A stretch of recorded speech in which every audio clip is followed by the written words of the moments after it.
Dear students, today we are going to start a new chapter, and chapter number 13. The name of the chapter is direct and indirect, direct and inverse proportion. Direct proportion and inverse proportion. चलो सब बच्चे, कभी नाम सुना है क्या? Direct proportion का? Proportion तो सुना है। डायरेक्ट प्रपोर्शन का क्या मतलब होता है? इसका मतलब होता है कि मान लिया कोई एक चीज बढ़ती है ना, उसी के सेम रेशियो में दूसरी चीज भी बढ़ती जाती है। ओके, तो सबसे पहले कुछ करते हैं। Mohan prepares A T for himself and his sister. He uses 30 ml of water, there's 2 spoons of sugar, then 1 spoon of tea leaves, and 50 ml of milk. How much quantity each of them will be needed if he has to make a tea for 5 person? हो सकता है ना, अगर दो persons के लिए, 2 persons के लिए कोई अपने को क्वांटिटी चाहिए, उससे अपन 1 पर्सन निकाल लेंगे. And then we will calculate for the 5 person, for the 10 person, 100 persons. हो सकता है एक आदमी को जितनी शुगर चाहिए चाय में, तो 5 को कितनी चाहिए? Multiplied by 5. रेशियो सेम रहेगा. ठीक है.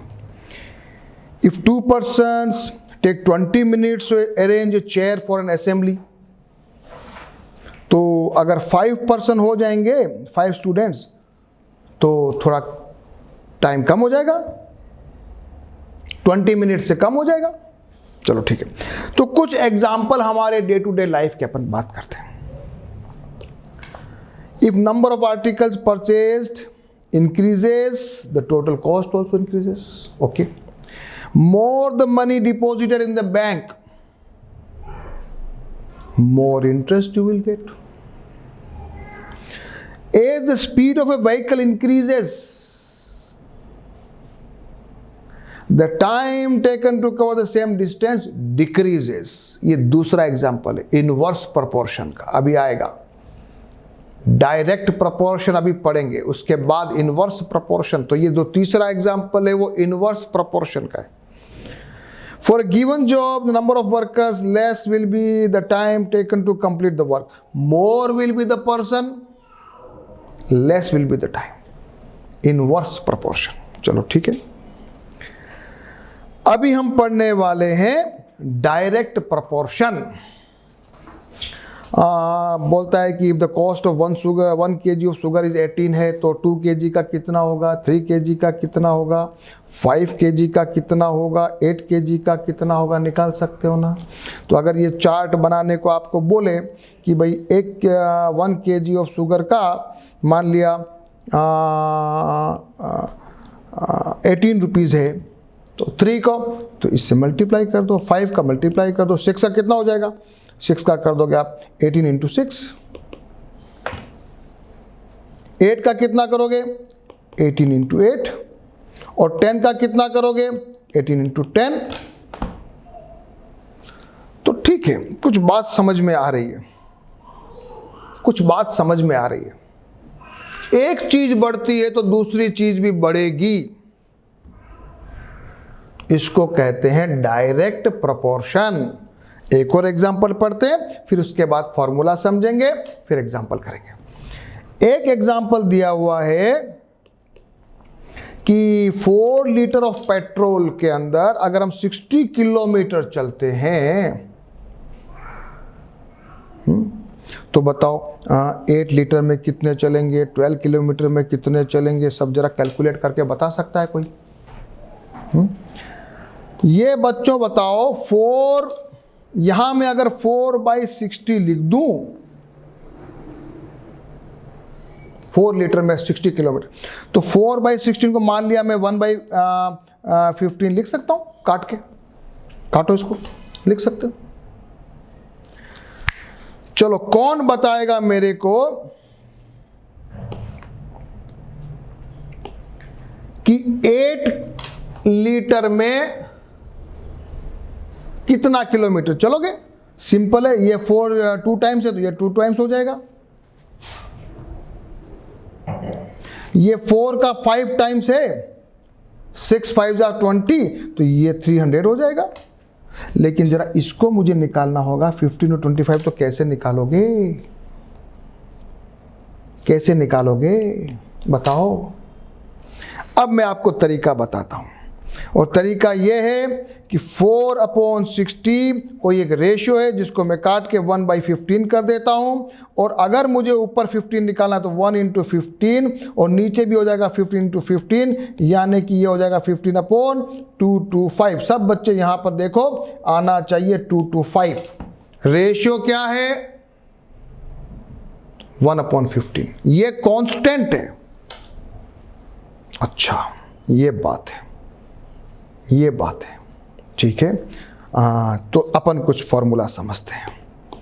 आ जाओ, जरा पहले पढ़ लेते हैं।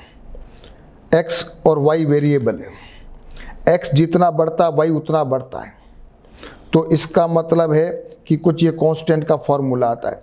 तो अपन जरा इसको पढ़ते हैं। चलो आ जाओ सभी बच्चे, आप समझो, मैं खास काम की बात बताने वाला हूं। एक्स कोई वेरिएबल है, कोई संख्या है, वो डायरेक्ट प्रोपोर्शनल है वाई के।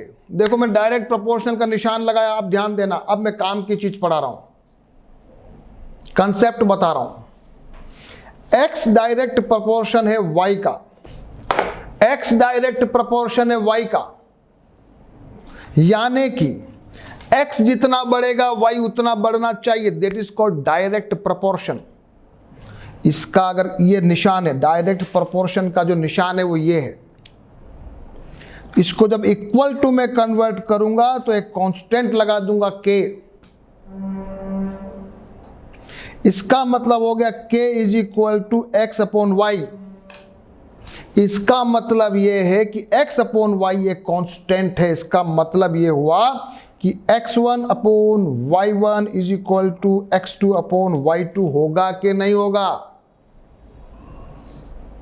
क्योंकि x/y एक कांस्टेंट है। यहां तक सब बच्चों को बहुत अच्छा क्लियर हो रहा है कि नहीं हो रहा है? और इसको मैं आगे ऐसे लिख सकता हूं कि नहीं लिख सकता हूं कि x1/y2 = x2/y1 कर सकता हूं कि नहीं कर सकता हूं? क्रॉस मल्टीप्लीकेशन कर सकता हूं कि नहीं कर सकता हूं? इसको मैं ऐसे लिखना चाहूं, x1/x2 = y1/y2 लिख सकता हूं कि नहीं लिख सकता हूं? वापस से समझिए, वापस से समझिए। मैं दूसरे कलर से कर रहा हूं। x डायरेक्ट प्रोपोर्शनल है y का, x = ky, k = x/y। इसका मतलब x/y कांस्टेंट है, तो x1/y1 = x2/y2। ये फिक फार्मूला हमको याद हो गया। बस ये एक सबसे इंपॉर्टेंट फार्मूला। इसके बाद तो आपको जो मैथमेटिकल वो करना है प्रोसेस वो कर सकते। तो x1/y1 में अगर अपन कैंची गुणा करें, क्रॉस मल्टीप्लीकेशन करें, तो ये आता है x1/y2 = x2/y1। इसको मैं ऐसे लिख सकता हूं वापस से, x1/x2/y = y1/y2। बस इतना सा पहले याद कर लो, उसके बाद अपन एग्जाम्पल में आने वाले। ठीक है, इतना सा आप समझ लो। तो यहां पर मैंने आपके लिए फॉर्मूला लिख दिया, x1/y1 = x2/y2, and that is called direct proportion. Hindi में कहते हैं अनुक्रमानुपाती। अभी इसका अगला उल्टा पढ़ेंगे, वो पढ़ेंगे inverse proportion.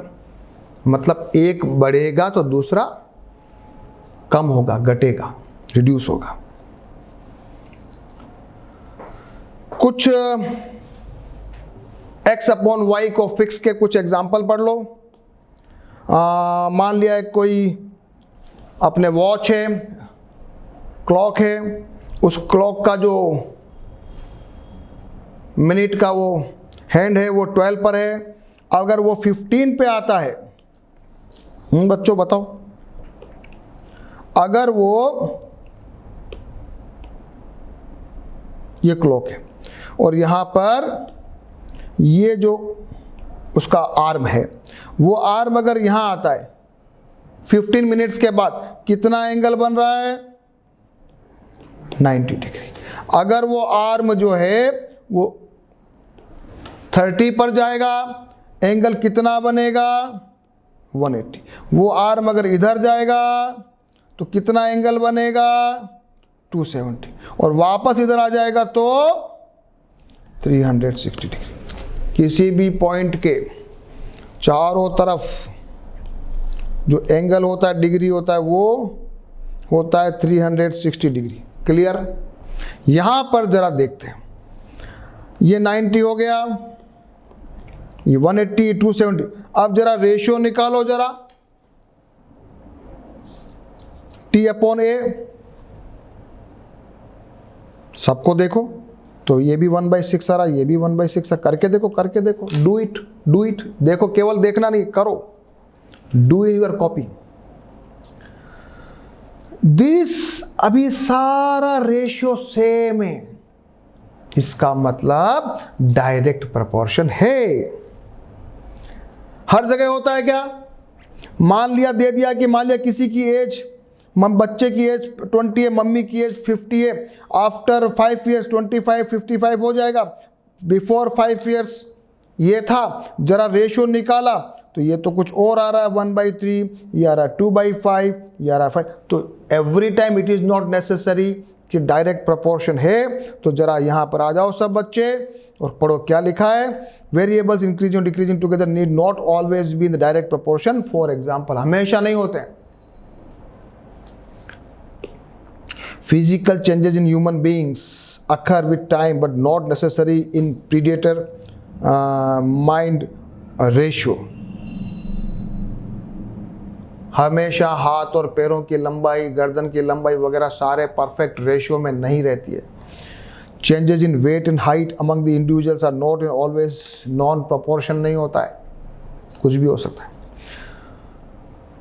There is no direct relationship between the height of a tree and number of leaves growing in the branches. पेड़ की हाइट इतना होगा ट्री की और उसके ब्रांचेस में इतने लीव्स होंगे, वो कोई गारंटेड नहीं है कितने होंगे। तो सारी चीज़ें डायरेक्ट प्रोपोर्शन में हो ऐसा आवश्यक नहीं है, ऐसा अपन बोल रहे हैं। ठीक है, यहाँ तक कोई दिक्कत नहीं है, डायरेक्ट प्रोपोर्शन की बात चल रही है। ज़रा कुछ एग्जांपल कर लेते हैं। ये कुछ दिया है, ऑब्जर्व करना है।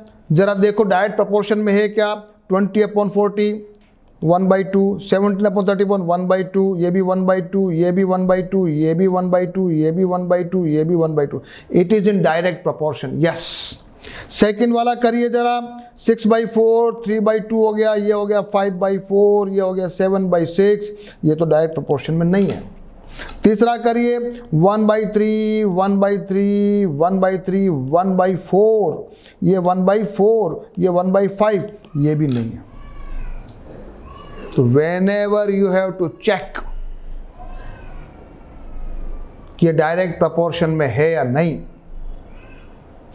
आपको रेशियो को कांस्टेंट आना जरूरी है, क्योंकि हमने अभी अभी पढ़ा है x/y = k।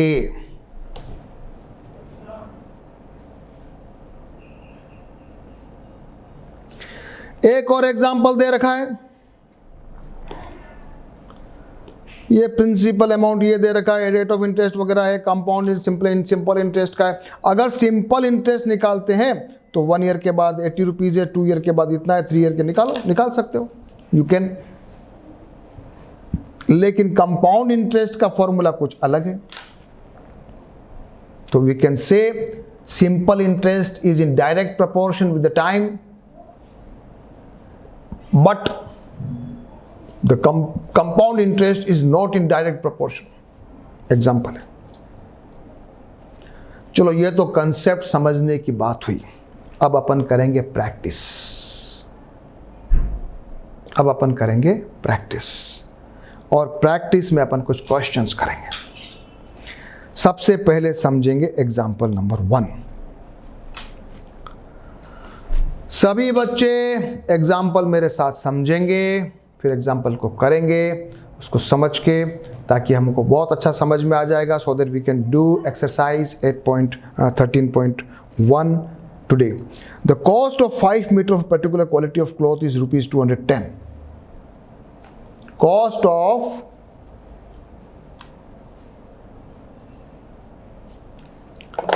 Cost of 5 meter of quality का है, कोई पर्टिकुलर क्वालिटी का क्लॉथ है, उसका रेट है ₹210। अब हमको निकालना है सर 2 मीटर का, 4 मीटर का, सबका रेट निकालना है। हमको क्या दिया हुआ है 5/210, ये हमको दिया हुआ है। फिर हमको दे दिया कभी 2 मीटर 4 मीटर, ये अब सब निकालना है। 5/210 को यदि हम कांस्टेंट मान ले तो ये 2/y2 हो जाएगा। निकाल सकते हैं y2 क्रॉस मल्टीप्लीकेशन, आता है कि नहीं आता है? 5y2 is equal to 2 into 210, then y2 is equal to 2 into 210 divide by 5। Answer आता है कि नहीं आता? करो, सबसे पहले इसको करो, ये देखो x1/y1, we make the relationship यहां से x1/y1 is equal to x2/y2 करते जाओ, बस अब कोई दिक्कत नहीं है। Do this, you will get the y2। Similarly आपको ये निकालना है 4 के लिए, 4 के लिए निकालना है, वही फॉर्मूला लगा दो। 5/210 is equal to 4/y3। Do the calculation, ये आ जाएगा y3। निकालो y4, निकालो y5, सभी बच्चे निकालो, करो इस calculation. x1/y1 is equal to x2/y2, ये कांस्टेंट है, बस ये याद रखो। अब कुछ भी निकालना हो निकाल लेंगे। एग्जाम्पल नंबर 2 करेंगे। An electric pole 14 metre high cast shadow of 10 meter. कोई इलेक्ट्रॉनिक पोल है 14 मीटर हाइट, उसका शेडो ये है। दोबारा दे रखा है कि अगर वो शेडो 15 मीटर का हो तो पोल की हाइट क्या होगी। तो यहाँ लिखोगे shadow, find the height of a tree that cast a shadow of 15 metres.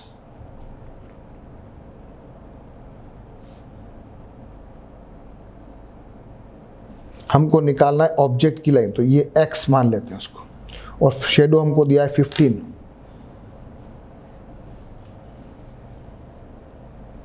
Table बना के भी आप कर सकते हो।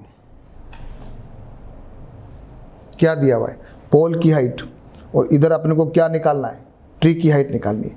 पोल का शेडो दे रखा, तो फॉर्मूला वापस देखो, 14/10 इज इक्वल टू x/15। बस यहां तक पहुंच जाओ, समझो, उल्टा पुल्टा मत करना। वापस से समझो, इधर पोल की हाइट है, इधर शेडो है, इधर अपने को ट्री किया, इधर शेडो है। तो हमेशा मान ले इधर भी रेशियो बनाओ तो बना सकते हो, 14/x इज इक्वल टू 10/15 भी लिख सकते हो। लेकिन बस ये ध्यान रखना, वापस से देखो क्वेश्चन क्या है, वापस देखो। Electric pole 14 metre high, cast a shade of 10 metre, find the height of a tree that cast a shade of 15 metres. तो इसका मतलब टेबल बना लीजिए। 14, सबसे पहले लिखोगे let the height of the tree is x, तो 14/10 height upon shadow is equal to, यहां भी हाइट अपॉन शेडो, बस ये ध्यान रखना। फिर तो कर लोगे कैलकुलेशन, क्रॉस मल्टीप्लीकेशन करना आता है ना। 10x is equal to 14 into 15, तो x बराबर हो जाएगा 14 इंटू 15 डिवाइड बाई 10। बस ये निकाल लो, आंसर आना चाहिए 21। डू द कैलकुलेशन, समझ के डू द कैलकुलेशन।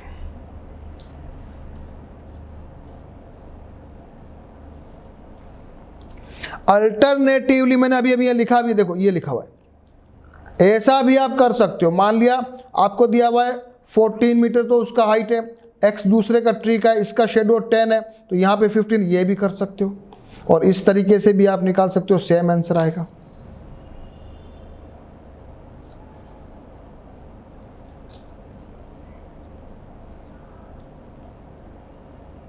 वीडियो को पॉज करिए, क्वेश्चन को सॉल्व करिए, जब तक समझ में नहीं आए करते रहिए और फिर आगे बढ़िए। Example number 3, if the weight of the 12 sheets of a thick paper is 40 grams, sheet 12 sheets, weight दिया हुआ है 40 ग्राम, how many sheet of the same paper would weigh 2.5 kilogram. सबसे पहले इसको किलोग्राम को ग्राम में कन्वर्ट कर देना, ये 2500 हो जाएगा, और अपन को शीट चाहिए तो इक्वल टू x अपॉन 2500। बस ये समझ लो, पहले ये समझ लो, बहुत इजी तरीका समझ लो। देखो क्या किया है, हाइट इतना दिया हुआ है तो अपन ने इसको कन्वर्ट कर दिया 2500 में, क्योंकि यूनिट सेम रखना है। उसके बाद अपन ने क्या किया, 12/40, क्योंकि 12/40 और x upon this sheet upon weight, उधर भी x पूछा क्या है, x शीट पूछी है, लिख देना let the number of sheet is x, और फिर क्रॉस मल्टीप्लिकेशन करने में गलती मत करना, यहाँ गलती मत करना। x into 40 is equal to 12 into 2500, तो x इज इक्वल टू हो जाएगा कितना, 12 इंटू 2500 डिवाइड बाई 40। ये आया कि नहीं आया?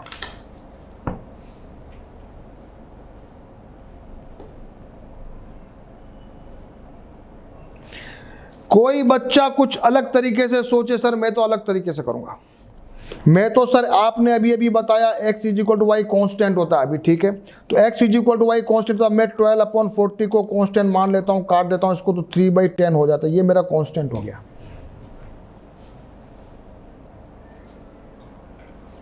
तो सीधा मैं निकाल सकता हूं, मैं कह सकता हूं x इज इक्वल टू के वाई, तो x मुझे निकालना है, तो k 3/20 इंटू वाई 2500, तो अभी मैं निकाल सकता हूं, मेरा आंसर आना चाहिए।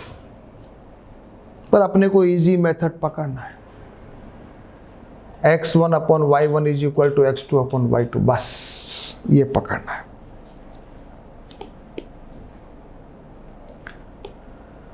एग्जाम्पल नंबर 4, करते जाओ एग्जाम्पल करने से ही आपका कॉन्फिडेंस और प्रैक्टिस दोनों होगी।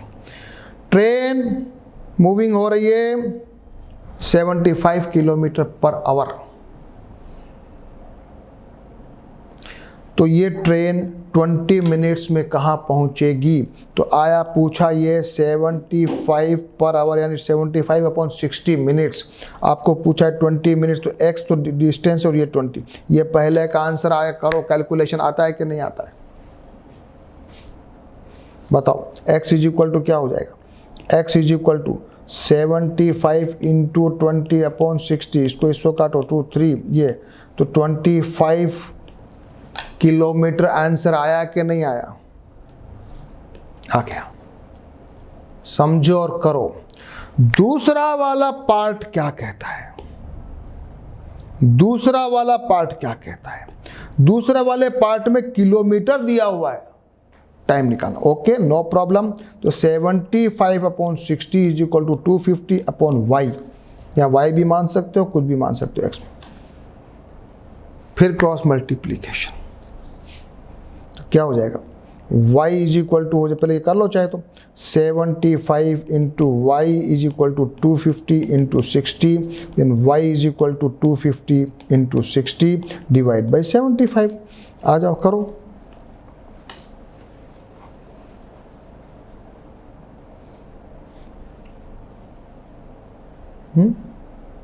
करिए, आंसर आना चाहिए 200 मिनट्स, और 200 मिनट्स को वापस आवर्स में कन्वर्ट कर दीजिए। 180 का हो गया 3 आवर्स, और 3 hours 20 minutes is your answer. 60 minute का 1 आवर है। चलिए एग्जाम्पल नंबर 5 करते हैं। कभी कभी ये मैप होता है ना, मैप नक्शा, इसमें क्या करते हैं अपन, हमेशा स्केल रखते हैं, पता है। कभी भी बॉटम ऑफ द मैप में क्या रहता है, स्केल रहता है। कभी भी देखना, कभी भी आप इंडिया का मैप देखो, वर्ल्ड का मैप देखो, किसी भी स्टेट का मैप देखो, वहां पर एक स्केल लिखा रहता है, तो स्केल होता है। अब क्वेश्चन करते हैं। The scale of A map is given 1:, कितना है, 3 करोड़ है। इसको ऐसे भी लिख सकते हो, ऐसे भी लिखो बच्चों, 1:3 × 10 to the power कितने जीरो, 7 है ना, 1 2 3 7, ऐसे लिखो। 1:10 to the power 3 × 10 to the power 7 इसका रेशियो है। आपको पूछा क्या है कि 4 centimetre, okay no problem. 1/3 × 10 to the power 7 is equal to 4/x।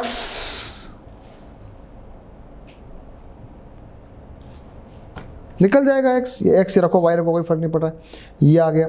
तो x आपका हो जाएगा x is equal to 4 × 3 × 10 to the power 7, ये हो गया 12 × 10 to the power 7। ये सेंटीमीटर है, आंसर किलोमीटर में दिया हुआ है। कौन बच्चा मुझे करके बताएगा 12 × 10 to the power 7 सेंटीमीटर को किलोमीटर में कन्वर्ट करके कौन बताएगा। मैथमेटिक्स है बच्चों, मजा आना चाहिए, कुछ भी करने में मजा आना चाहिए। मैथमेटिक्स है बेटा, इंटरेस्टिंग सब्जेक्ट है ये। चलो करते हैं। सबसे पहले बताओ 1 मीटर इज इक्वल टू, सब बोलिए 100 सेंटीमीटर। सब बच्चे बताओ 1 kilometre is equal to 1000 metre. तो 1 kilometre is equal to 1000 × 100 centimetre is equal to 10 to the power 5 centimetre.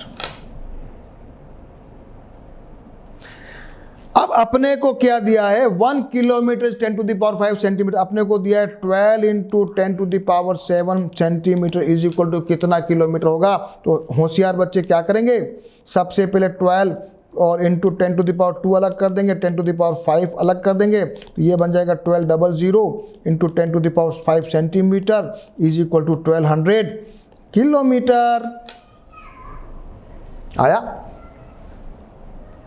आया कि नहीं आया, मज़ा भी आया कि नहीं आया।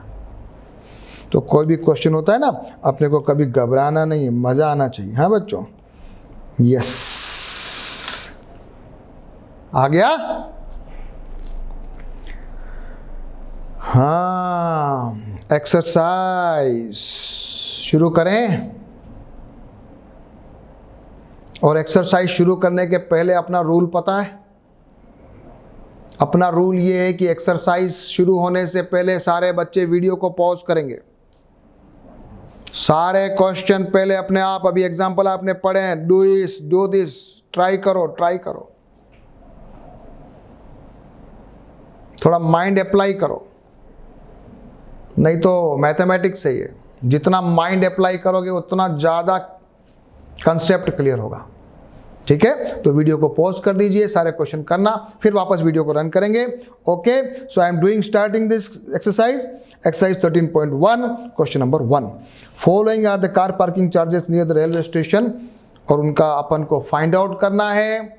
ये सभी डायरेक्ट प्रपोर्शन में है या नहीं, अभी निकालते हैं।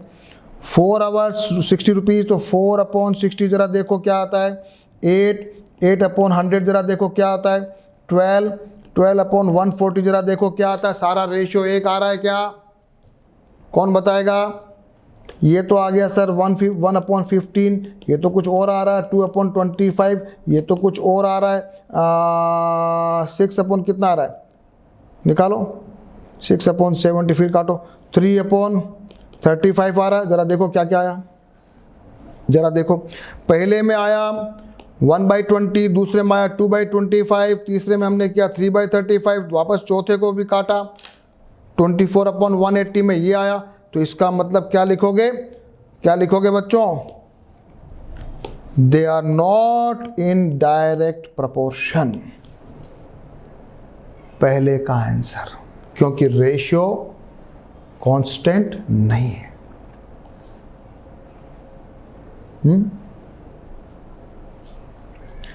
Question number 2, mixture of a paint is prepared by mixing 1 part of the red pigment with the 8 part of the base। 1 part red pigment का है और 8 पार्ट है बेस बनाया उसका, जो बेस। अब इस टेबल को पूरा कर लीजिए, जल्दी जल्दी कौन करेगा? होशियार बच्चा बोलो। 1/8 कांस्टेंट है बच्चों, डायरेक्ट भी निकाल सकते हैं। यहां से 4 है बेटा, यहाँ 4 है तो नीचे क्या आएगा? ऊपर अगर 1 को मल्टीप्लाई किया 4 से, नीचे भी कर दीजिए। मैं डायरेक्ट आंसर लिखूं, देखो जल्दी जल्दी आंसर लिखते हैं। 32, यहाँ है 1 को 7, तो नीचे वाले को 7 को 56, 8 7 जा, यहाँ 12 है तो यहाँ 8 × 12 96, यहाँ 20 है तो 8 × 20 160। आया कि नहीं आया? एक तरीका डायरेक्ट भी कर लिया। लेकिन कोई कहे नहीं सर मज़ा नहीं आ रहा है, ये तो कुछ हार्ड लगा, तो हम उस फॉर्मूले से करेंगे। कौन से फॉर्मूले से करेंगे? 1/8 इज इक्वल टू 4/x। करो करो, ये मैंने आंसर तो निकाल रखा है। 1 × 8/4/x, x is equal to हो जाएगा 4 × 8 32। ये भी कर सकते हो। यहां अगर करना है 1/8 इज इक्वल टू 7/x,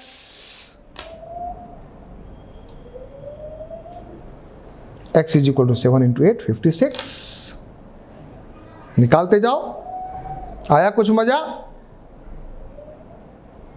अब समझ में आया कांस्टेंट वाली बात? तो जरा क्वेश्चन नंबर 3 कौन करेगा? In question 2 above, if 1 part of red pigment is required 75 ml of base। अब वैल्यू दे दिए बच्चों, 1 part of the red pigment upon 75 ml दे दिया। क्वेश्चन पूछा है कि अगर 1800 ml का बेस होगा तो कितना रेड पिगमेंट चाहिए? ये अपना फॉर्मूला वापस देख लो, इधर लिख रहा हूं मैं। 1/75 इज इक्वल टू x/1800। बहुत इजी है, फिर x निकालो।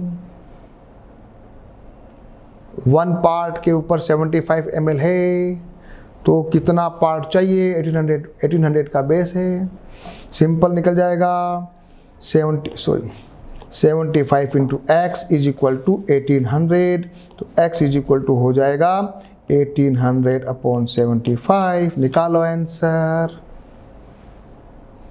निकालो आंसर।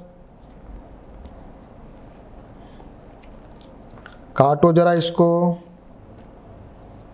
1800 इसको काटो, पहले 5 से काट लो, 3 से काटो, काटो, और आंसर ये आना चाहिए, 24 पार्ट आना चाहिए।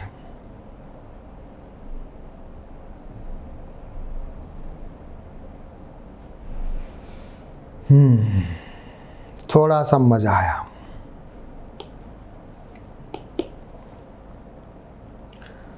Question number 4. A machine in a soft drink factory fills 840 bottles in 6 hours. How many bottles will it fill in 5 hours? Okay. 840 bottle 6 hours is equal to x/5. आपको क्या दिया हुआ है? 840 दिया हुआ है बॉटल्स, कितने आवर्स में दिया? 6 आवर्स में। कितना एक्स पूछा है, वो बॉटल्स पूछी है, 5 आवर्स दिया हुआ है, निकालो, करो multiply. 6 into x is equal to 840 into 5. X is equal to 840 into 5 divided by 6. Do the calculation.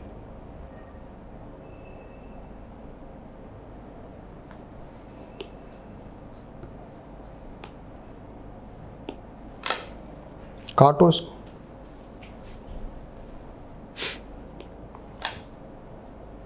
Answer आना चाहिए 700 बॉटल्स। कितना इंटरेस्टिंग और कितना इजी चैप्टर है। एक क्वेश्चन और करता हूं और उसके बाद मैं अभी आपको इस क्लास को रोकूंगा एंड रिमेनिंग क्वेश्चन आप करेंगे, प्रैक्टिस भी करेंगे, फाइनल करेंगे। मैं नेक्स्ट क्लास 6, 7, 8, 9, 10 में करूंगा और उसके बाद इनवर्स प्रोपोर्शन पढ़ाऊंगा। तो सभी बच्चे आ जाओ। लास्ट आज का क्वेश्चन नंबर 4, ए मशीन, ये तो हो गया। 5th, a photograph of A bacteria enlarged 50,000 times attain a length of 5 centimetre. एक बैक्टीरिया है, उसको 50,000 गुना 50,000 उसको टाइम्स उसको एनलार्ज किया तो 5 सेंटीमीटर का दिख रहा है। ओके, तो सबसे पहले तो पूछा एक्चुअल लेंथ बताओ बैक्टीरिया की। दूसरा पूछ रहा अगर फोटोग्राफ को अपने 50,000 नहीं करके 20,000 टाइम मल्टीप्लाई एनलार्ज किया होता तो कितना सेंटीमीटर का दिखता। ओके, सबसे पहले तो आपको निकालना है उसकी एक्चुअल लेंथ, तो वो है 1/50,000 नहीं 5, सॉरी ऐसे मत करो, ऐसे करो। इफ 50,000 टाइम्स एनलार्ज है तो we are looking the length is 4 centimetre. 4 है ना कि 5 है? 5 है, 5 सेंटीमीटर। इफ 1 यानी ओरिजिनल होगा तो 5/50,000 इज इक्वल टू हो जाएगा 1/10,000, होगा कि नहीं होगा, इज इक्वल टू 1 × 10⁻⁻4 सेंटीमीटर। सबसे पहले इसको निकालो, ये बहुत अच्छी चीज है। यूनिटरी मेथड लगाया, यूनिटरी मेथड लैंग्वेज आप बनाना 50,000 enlarge is equal to 5 centimetre, then 1 the original size will be. ये आपका उसका बैक्टीरिया की ओरिजिनल साइज आई। अब पूछ रहा है 5/50,000 तो आपको दिया हुआ है, तो यहां निकालना है अगर 20,000 टाइम इनलार्ज करें तो बैक्टीरिया की लंबाई आपको कितनी दिखेगी। चलो ये निकाल लो। तो x इज इक्वल टू हो जाएगा 5 × 20,000 डिवाइड बाई 50,000। निकाला क्रॉस मल्टीप्लिकेशन डायरेक्ट मत करना बच्चों, तुम गलती करोगे। देखो वापस देखो, 5 × 20,000 इज इक्वल टू 50,000 × x। तो x is equal to 5 × 20,000 divided by 50,000। Cross करो, ये भी 0 से हटा दो, ये 0। एग्जैक्ट आंसर आ जाएगा 2 सेंटीमीटर। बैक्टीरिया की जो लंबाई है वो हो जाएगी 2 सेंटीमीटर।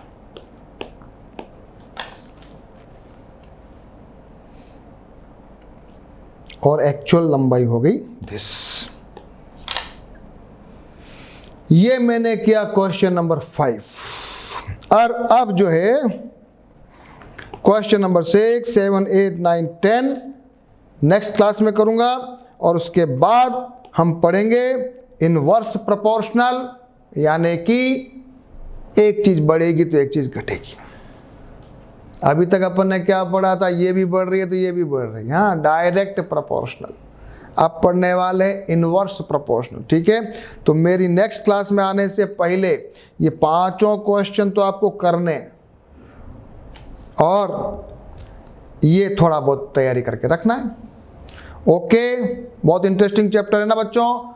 जितना मैंने पढ़ाया परफेक्टली दोबारा से वीडियो देखना पड़े देखना, लेकिन do it, do the practice, solve all the problems. Okay.